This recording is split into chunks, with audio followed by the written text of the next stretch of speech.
Salve, salve, ouvintes do InfectoCast, aqui quem fala é o Lino. E aqui é o Klinger. E hoje nós estamos reunidos para gravar a promessa que fizemos na semana passada, que é a segunda parte da diretriz brasileira do tratamento de infecções causadas por bacilos gram-negativos multidroga resistentes, certo, Klinger? Exato, Lino. Na primeira parte, a gente gravou sobre as enterobactérias. Então, a gente tratou dos mecanismos enzimáticos da produção de AMP-C, ISBL, KPC e NDM. Isso. E hoje a gente vai falar sobre os bacilos gram-negativos não fermentadores. A Pseudomonas, o Acinetobacter, Stenotrophomonas e a Burkholderia. E aí a gente vai começar falando dos mecanismos de resistência a partir do momento que a gente for tratando de cada patógeno específico para explicar as recomendações da diretriz, tá? Então vamos começar pela Pseudomonas aeruginosa. Na semana passada, como o Klinger falou, a gente focou bastante no mecanismo enzimático porque é o mecanismo principal para a produção de resistência nas enterobactérias, né? Através da produção das beta-lactamases de classe A, B e C. Quando a gente fala da Pseudomonas aeruginosa, os mecanismos de resistência são bem variados e o mecanismo enzimático não é o principal responsável pela resistência a carbapenêmico. Na verdade, nós temos aqui dois outros mecanismos que ganham mais relevância, que são a expressão de bomba de efluxos e a perda de purina. Acho que a gente pode começar falando da perda de purina e depois da bomba de efluxo. Perfeito. Então, a porina ela é uma proteína que vai estar na membrana da bactéria, onde o antibiótico vai utilizar aquela proteína de membrana para entrar dentro da célula.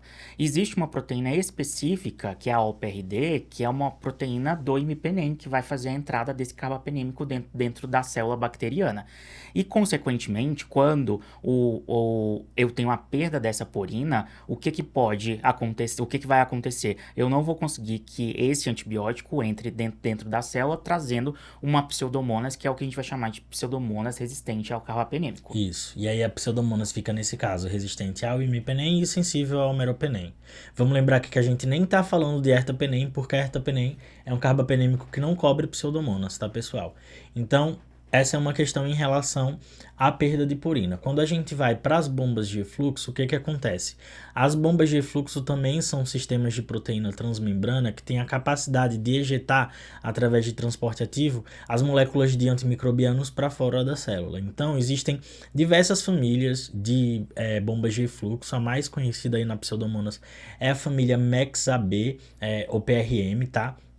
E aí o que essas bombas de fluxo fazem? Elas ejetam diferentes classes de antimicrobiano para fora da Pseudomonas, né?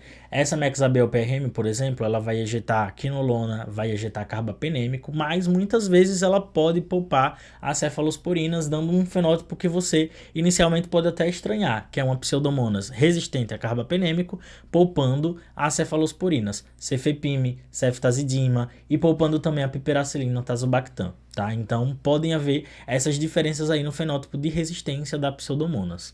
Quando a gente trata dos mecanismos enzimáticos na Pseudomonas, vamos lembrar que eles são um pouco mais incomuns, né? A expressão de AMP-C é frequente na Pseudomonas e aí ela pode levar à resistência a cefalosporinas de terceira e quarta geração, a depender do grau de expressão, e quando superajuntadas a outros mecanismos como bombas de fluxo ou até perda de purinas, uma superexpressão de AMP-C pode também levar à resistência a carbapenêmicos, tá? Mas é mais incomum. No mecanismo enzimático com resistência a carbapenêmicos, a gente pode ter tanto produção de KPC, que é infrequente, né? Não é uma coisa que a gente costuma ver quando a gente compara com Klebsiella pneumoniae, por exemplo, como também a produção de beta-lactamases do tipo B, né? Da classe B de Ambler, como NDM, VIM, IMP e a São Paulo metalobeta-lactamase, né? Que é um pouco mais frequente na Pseudomonas, apesar de nos últimos anos ter perdido um pouco de espaço em relação à NDM. Perfeito, Lino, é exatamente isso. E quando a gente está falando de pseudomonas, a gente precisa entender essa complexidade, porque justamente o raciocínio vai ser diferente. A diretriz, ela nomeia essa pseudomonas como uma pseudomonas resistente a carbapenêmico, diferente de outras diretrizes, né, que trazem a pseudomonas multidroga resistente e a pseudomonas difícil de tratar. Então aqui, basicamente, a gente vai classificar dentro a pseudomonas resistente resistente a carbapenêmico, ao imipenem e meropenem, e dentro dessa classificação, a gente precisa saber aqueles isolados que são produtores de carbapenemase e aqueles isolados que não são produtores de carbapenemase. Então, os isolados produtores de carbapenemase, a gente vai ter como usar como primeira escolha a ceftazidime avibactam e o imipenem relebactam como o mesmo raciocínio seguindo as enterobactérias, né, Lino? Isso. Lembrar que aí quando a gente tem essa produção de carbapenemase do tipo A, né, que seria a KPC, o ceftazidime avibactam e o imipenem relebactam vão conseguir inibir. Às vezes, o ceftazidime avibactam pode não conseguir inibir totalmente pela expressão de AMP-C, e aí você poderia usar o imipenem relebactam como uma opção, tá? Já trazendo aqui, a gente pode lembrar do ceftolozane tazobactam, que é uma droga aí mais recente que a gente tem no arsenal terapêutico para tratamento de infecção por pseudomonas, mas lembrando que ela não pode ser usada para tratamento de pseudomonas produtoras de carbapenemase, porque como a gente falou na outra aula, o tazobactam ele não consegue inibir a ação dessas enzimas. Então, para pseudomonas produtoras de KPC, seria ceftazidime avibactam ou IMIREL, né? Quando a gente vai para as pseudomonas produtoras de metalobeta-lactamases, que tem aí aparecido com uma certa frequência nos serviços de saúde, o racional do guideline é o seguinte: se essa bactéria for produtora de uma carbapenemase do tipo B, o ideal é que você faça a testagem do Astreonam avibactam para avaliar se há sensibilidade, tá? Mas apesar disso, nós temos poucos estudos na literatura, diferentemente das enterobactérias produtoras de metalo, que consigam endossar o uso isolado de ceftazidime avibactam com Astreonam para tratamento de infecções por pseudomonas produtoras de metalo, tá? Então a diretriz fala em fazer o seguinte: dá ceftazidime avibactam mais Astreonam, tá? Caso haja uma sensibilidade, um MIC ali abaixo do corte estabelecido para pseudomonas, mais a combinação com polimixina ou algum outro agente que seja ativo para que você age e faça esse tratamento de uma forma mais segura, tá? Em quais situações que ela coloca que você poderia considerar dar a ceftazidime avibactam mais o Astreonam sozinhos, sem um terceiro agente? No caso de infecções menos graves e com paciente estável, tá? Então, para pseudomonas diferentes da metalobeta-lactamase, quando eu uso ceftazidime avibactam mais Astreonam para tratar uma pseudomonas produtora de metalo, eu tenho que colocar uma terceira droga, que seria, na maior parte dos casos, a polimixina pela questão da sensibilidade. Então ficaria ceftazidime avibactam mais Astreonam mais a polimixina ou a colixina, a depender do que vocês têm no serviço. Exato. E o Lino introduziu sobre o ceftalozane e tazobactam, que é a combinação, né, do ceftalozane, que é uma cefalosporina, mais o tazobactam, que é o inibidor de beta-lactamase. O ceftalozane, ele tem uma característica de ser a melhor droga que a gente tem para pseudomonas, né? Ele foi criado pensando nisso, da mesma forma que a oxacilina foi criada para o tratamento de Staphylococcus aureus. O ceftalozane é uma cefalosporina específica para o tratamento da pseudomonas. Ela resiste, né, às AMP-C, tem uma maior facilidade de resistir às AMP-C derivadas da pseudomonas, que a gente chama de PDC, e não é uma droga ejetada pela bomba de fluxo, que é um mecanismo muito frequente de resistência na pseudomonas. Então, é uma droga que tem aí uma atividade in vitro muito boa, né? E os estudos in vivo, como Cactus, mostram uma taxa de cura uma taxa de cura maior comparada ao ceftazidime avibactam e uma taxa de erradicação microbiológica também maior. Então, seria a droga de primeira escolha para tratamento de infecções graves por pseudomonas que não produzem carbapenemase, são resistentes a carbapenêmicos, e eu não tenho as outras cefalosporinas para tratar sensíveis, né? Por exemplo, vai ser aquela pseudomonas resistente a cefepime, resistente a ceftazidime, resistente a carbapenêmico, não tem quinolona sensível também. Se for ceftolozane e tazobactam sensível, o guideline coloca aí como uma opção preferencial de tratamento. E no Cactus, quando comparado também com a ceftazidime avibactam, o subgrupo de pneumonia teve uma sobrevida maior, né? Sucesso clínico, desfecho que eles consideravam em relação em 30 dias, né? Melhora dos sintomas, recorrência, reinternação, teve uma melhora foi superior e comparado com a ceftazidima avibactam. Mas, de toda maneira, a gente tem que pensar que o ceftalozano e tazobactam, ele tá numa escada, num degrau anterior, né? Porque essa pseudomonas, ela pode não ser produtora de carbapenemase e justamente a gente tem que deixar a ceftazidima avibactam e o imipenem relebactam para aqueles casos onde for produtor. Então, uma medida de Sturra de Chip para a gente poder preservar a ceftazidima avibactam e o imipenem com relebactam. Perfeito. E aí, nos casos, né, em que ela não produz carbapenemase, e eu não vou usar ceftolozano e tazobactam, porque é uma pseudomonas sensível a cefepime, sensível a quinolona, o que o guideline traz, né? Ele traz a necessidade de, em pacientes que têm infecções graves ou estão neutropênicos, você deve associar, fazer uma terapia combinada para tratamento dessa pseudomonas aeruginosa resistente a carbapenêmico. Então ele coloca que você vai escolher ali uma droga sensível para tratamento, junto com provavelmente a polimixina, né? E aí se você opta por não fazer esse tratamento combinado, os pacientes que devem receber essa estratégia de monoterapia são aqueles pacientes tratando uma pielonefrite, alguma infecção do trato urinário e pacientes que estão estáveis, né, em que você poderia tratar com uma droga, né. Uma questão que o guideline traz também, que eu acho importante ressaltar aqui, que no dia a dia a gente vê com uma certa frequência, é a taxa de erro de sensibilidade ali no piperacilina tazobactam para pseudomonas, né?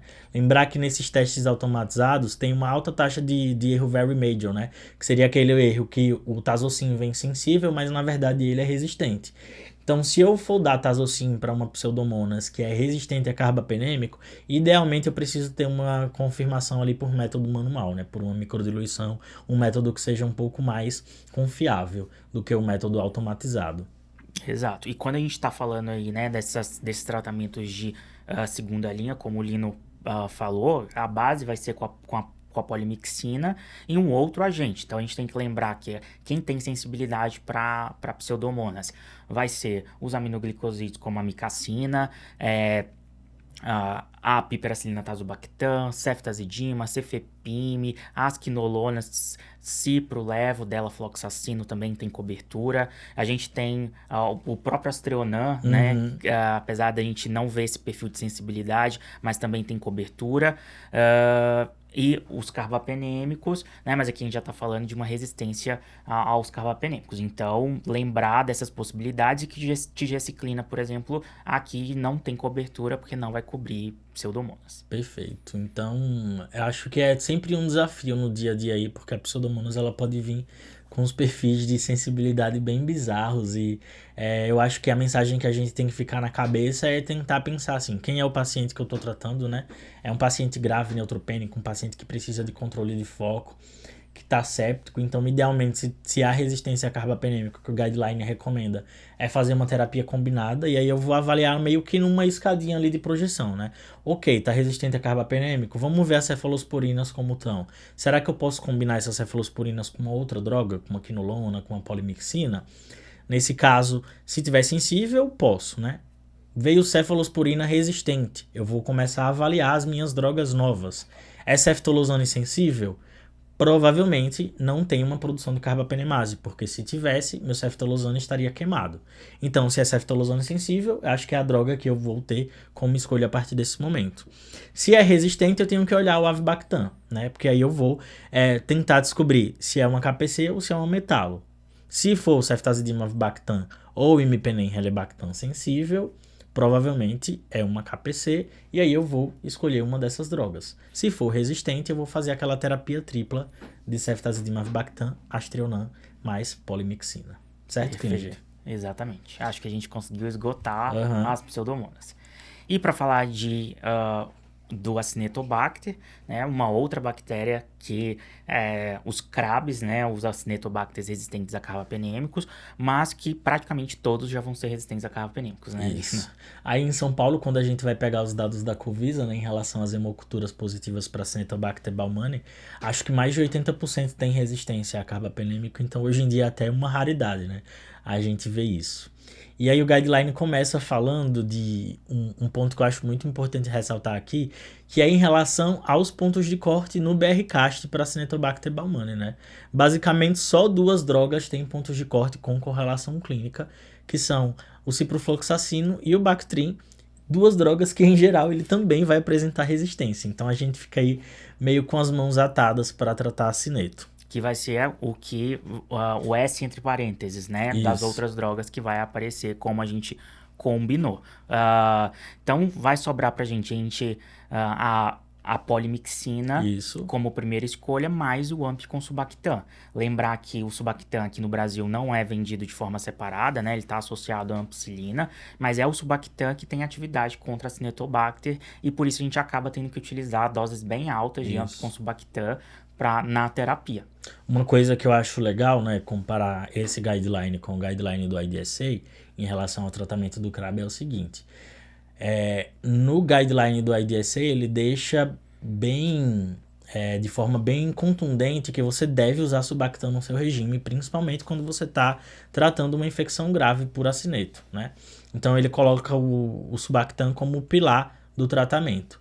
No guideline brasileiro, ele fala que não existem estudos que apontem superioridade de uma escolha em relação à outra, de polimixina, ampicilina, Subactam ou tiaciclina, mas que você deve escolher a droga que tenha sensibilidade de acordo ali com o MIC. E como, em geral, a polimixina é a única que vai ter um MIC considerado sensível, que seria menor ou igual a 2, acaba sendo a droga que a gente tende a utilizar com maior facilidade, né? E aí ele coloca aqui para Subactam com MIC menor que 4 e para tigecyclina com MICs menores que 0,5, você teria uma segurança de utilizá-las para o tratamento do acineto, né? E aí ele também advoga a favor da terapia combinada no caso de infecções graves. Enquanto a IDSA fala para sempre utilizar uma ampicilina Subactam mais uma outra droga ativa, né? E aí vamos lembrar do Subactam, do Rubactam, que tem lá no exterior, mas aqui no Brasil a gente não tem. No guideline brasileiro ele fala escolha 2 drogas ativas. Então você poderia escolher, por exemplo, o Subactam com a polimixina, o Subactam com a tiaciclina, né? Combinar essas drogas. Exato, que é uma dificuldade que a gente tem na prática de poder utilizar ambas essas combinações, né? E a gente observa, né, ali, uma tendência de monoterapia, né? Sim. O que antigamente discutia até terapia tripla, terapia dupla, para todos esses mecanismos de resistência, a gente vê que a maioria deles, né, a gente já consegue tratar em monoterapia. Isso. E isso diminui efeito colateral, diminui a pressão seletiva dos antibióticos e quem melhora sempre é o paciente. No caso do Acinetobacter, né, que a gente ainda não tem essa medicação, justamente que estamos precisando aí de um novo, que é o grande desafio, acho, mundial, que é a Acinetobacter. Até lá fora, né, quando a gente vai ver o Subactam do Rubactam, que é a droga nova para tratar, o Shac duro, é em recomendação utilizar com imipenem, né? Porque no estudo pivotal o teste foi feito combinado. Então, para acineto, a gente tem que ficar na cabeça que vai ser muito difícil a gente não fazer uma terapia combinada, né? A gente não tem evoluído ainda para monoterapia. E uma outra coisa que vale destacar aqui em relação ao acineto e o Subactam é a necessidade de usar altas doses, né, Klinger, né?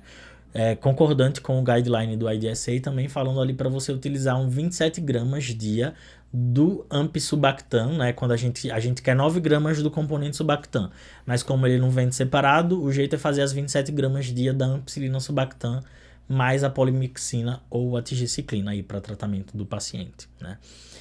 Outra questão que esse guideline traz, diferente do norte-americano, é sobre o uso do meropenem em terapia combinada para Acinetobacter.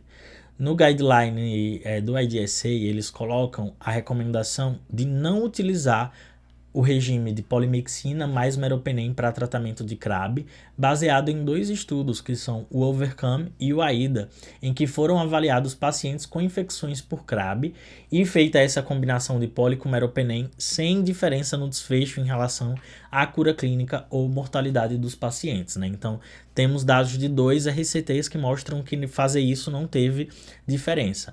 O que o guideline brasileiro coloca é que não foram utilizadas doses otimizadas do meropenem, doses dobradas em infusão estendida para tratar esses pacientes.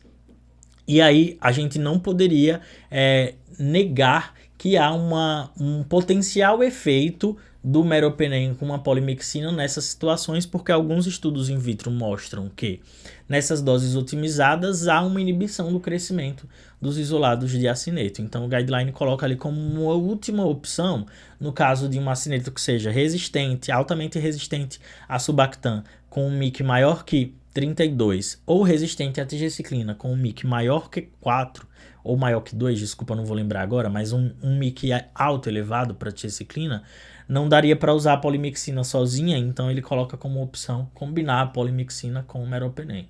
Perfeito, isso mesmo. Lembrar que a terapia de resgate com MIC do meropenem é até 32. Isso, perfeito.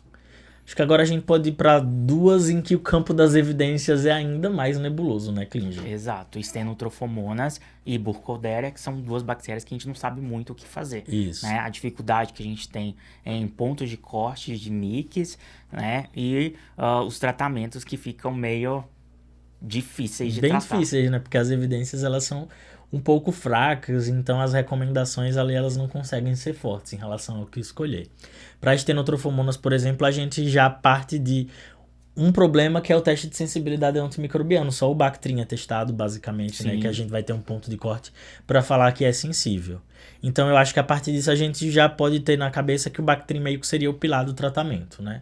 E aí, como opções, além do Bactrim, para tratamento das Stenotrofomonas, a gente teria o levofloxacino, a tigecyclina, a minociclina, que o guideline brasileiro não traz, mas no IDSA tem, e o ceftazidimab-bactam com Astreonan. Então seriam aí possibilidades, né, de terapia. Para infecção grave, em geral, combinar duas drogas, né? Bactrim com levofloxacino, por exemplo, é o que a gente tem aí maior repertório na literatura, né, para tratamento dessas infecções. Mas no caso de Stenotrofomonas com resistência a Bactrim e a levofloxacino, o que o guideline coloca como opção de terapia de resgate é fazer a combinação de ceftazidimab-bactam com Astreonan, pensando que a Stenotrofomonas também vai ter aquelas metalobeta-lactamases, né? Principalmente ali do tipo L1, L2, que levam a resistência às diversas drogas. Então, para a Stenotrofomonas também uma terapia combinada. E no caso da Burkholderia cepacia, o que resta pra gente? É basicamente também um cenário bem ruim, né? Primeiro que as evidências para tratamento de Burkholderia cepatia, quase todas, são derivadas de pacientes fibrocísticos, então é meio difícil generalizar para outras populações. E a outra questão é em relação aos testes de sensibilidade, que também não são padronizados em relação a nenhuma droga, né? Então a gente vai ter aí algumas opções, mas meio com um tratamento à cega que a gente vai escolher de acordo com o número do MIC também. E aí como opção a gente vai ter a ceftazidima, a gente vai ter o meropenem, vamos ter a ceftazidimab-bactam com Astreonan. Então é um campo também bem duvidoso e o que ele recomenda é tentar fazer terapias combinadas. Mas ainda bem que não é todo dia que a gente vê uma Steno e uma Burkholderia. Steno até um pouquinho com mais frequência, mas Burkholderia eu acho que eu devo ter visto duas ou uma no transplante. Sim. Lembrar esses pacientes muito de diálise, né? Acabam tendo mais tanto a Steno quanto a Burkholderia. E às vezes Steno também na UTI a gente vê eventualmente. Geralmente são os pacientes aí bem invadidos, né? Que tem uma internação prolongada em UTI, já usaram muito antimicrobiano. Como a gente tá acostumado a ver pacientes com bactéria MDR, né? Exato. Bom, eu acho que a gente demos aí uma pincelada em todos. A gente acho que vale a pena a leitura da diretriz, né? Ela tá bem completa e a gente volta na semana que vem com novos episódios. É isso aí, pessoal. Muito obrigado pela audiência. Foi muito bom gravar esses episódios para vocês, porque é um tema que a gente gosta muito de falar, né? A gente volta e meia tá postando alguma coisa aí no InfectoCast sobre multidroga resistência. E claro, para aprender mais sobre isso, a gente quer reforçar o convite com vocês para participação no Infecto Expert. Que a gente está planejando esse evento com muito carinho para ocorrer aí entre os dias 20 e 22 de novembro, aqui em São Paulo, onde você vai ter uma oportunidade de troca com vários profissionais experientes da área, né? E claro, onde multidroga resistência vai ser um tema muito abordado, né, Klinger? Exato. E a gente tem também o nosso curso de antibiótico avançado, onde a gente trabalha todos esses mecanismos de resistência de forma extenuante, com vários casos clínicos, várias aplicações, discutindo essa diretriz um pouco mais aprofundada. A gente vai ter aproximadamente 1 hora de aula só de euzinho aqui falando lá sobre pseudomonas e um monte de coisa em relação à resistência, o que é que dá pra usar, o que é que não dá. Então esse curso também tá muito legal. E a gente vai deixar o link recomenda. aqui, né? Exato. Na descrição. É isso, pessoal. Obrigado. Valeu.